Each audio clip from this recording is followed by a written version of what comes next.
Well, Hakan, it's really nice to see you again. I trust you had a good break over the holiday season.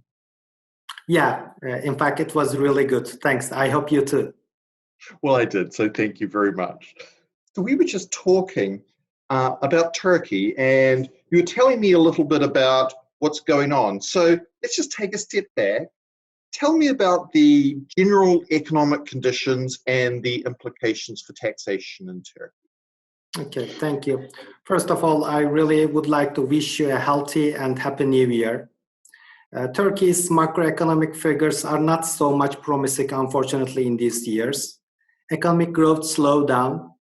For sure, COVID-19 is an important effect for that, but Turkey also has other problems. Inflation is relatively high and increasing. Unemployment is increasing. FX rates are fluctuating. Investment appetite is not so high, and central banks' net foreign reserves are negative. It's a fact that Turkey needs financing to sustain its economic growth. When we look to the history of the economic growth of Turkey, we see that the economic growth is fed by two deficits. One is current account deficits, and the other is government deficits. When you decrease both, economic growth potentially becomes limited. Previously, the main source of economic growth was current account deficit. In recent years, the government turned to increasing government spending, which means higher government deficit if you keep the taxes fixed. Of course, government didn't keep the taxes fixed. It temporarily increased corporate income tax from 20% to 22%, introduced new personal income tax rate as 40%, increased taxes on automobiles, alcoholic and tobacco products, and also introduced new taxes such as digital service tax, tourism accommodation tax, valuable residence tax, and even tax on foreign currency purchases. Government doesn't want to increase VAT because it would have effects on inflation and adversely affect low-income people. However, and on the other hand, the government doesn't want to increase corporate income tax anymore, as it doesn't want to decrease its competitiveness in foreign investment area. We also observe that tax audits are increasing, which means that there would be many tax disputes in the future.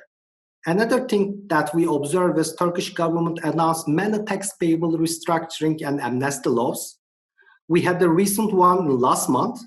These might be useful to speed up collection. However, in the long run, it is harmful for tax-paying intention. Oh, that's a good summary. And so, as you think about it from a foreign investor's perspective, then with all those considerations, what are the main considerations that investors should be thinking about as they contemplate their future? Yeah, it's a very relevant question. Thank you. First, Turkey has a geographical advantage, we can say. Many people say that Turkey is a bridge between East and West. This is true from many perspectives and has certain benefits for sure. However, it also arises the question where we really are. Are we in the East or are we in the West? It is also a political debate. Besides, geography sometimes has negative effect, such as security issues in Syria, for example, or 4 million Syrian refugees in Turkey. I still believe that Turkey has high investment opportunities for foreign investors in the long run. Turkey has strong domestic demand with a relatively young population, which has certain consumption habits. Turkey also might be a good country for manufacturing since it has raw material sources, good infrastructure in terms of communication and transportation, well-educated employees, and relatively young and cheap labor force. Turkey is also close to Europe, which means Turkey might be a suitable manufacturing site for US and Japanese companies for exporting to Europe, and even for European companies for contract or tool manufacturing purposes. Turkey grants very favorable investment incentives in terms of corporate income tax, VAT exemptions, and social security premium supports. Turkey also has favorable R&D incentives to foster innovations and technology transfers. Despite the advantages, Turkey also has some disadvantages. Perhaps the biggest issues are stability, predictability, and legal security, which are very important for investors. In terms of stability, Turkey is politically stable. However, we cannot say the same for economic stability. And in terms of predictability and legal security, Many foreign investment complain that Turkey is changing the rules and interpretations very frequently.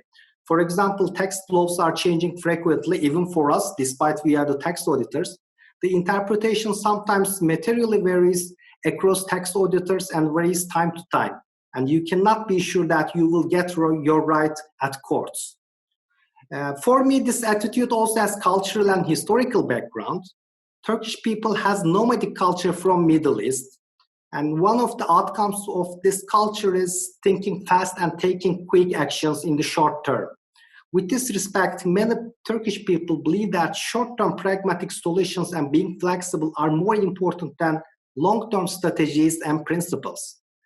For me, short-term smart solutions and flexibilities are good, but I think long-term standing principles are required for sustainable growth and creating trust. So really interesting, Hakan. It's a really balanced scorecard. There's tremendous opportunity in terms of geography, educated workforce, young workforce, incentives, but also some challenges, which really means you need to be talking to folk on the ground as you make your decisions, I'm guessing. Yes, and the investor should take into account from all aspects. Perfect. Well, that's just fascinating, Hakan. Look, I really want to thank you for your time. That was fascinating. I really look forward to catching up with you in person at some time in the future. So thank you for your time. Yeah, I hope so. It is my pleasure, and thank you for this opportunity.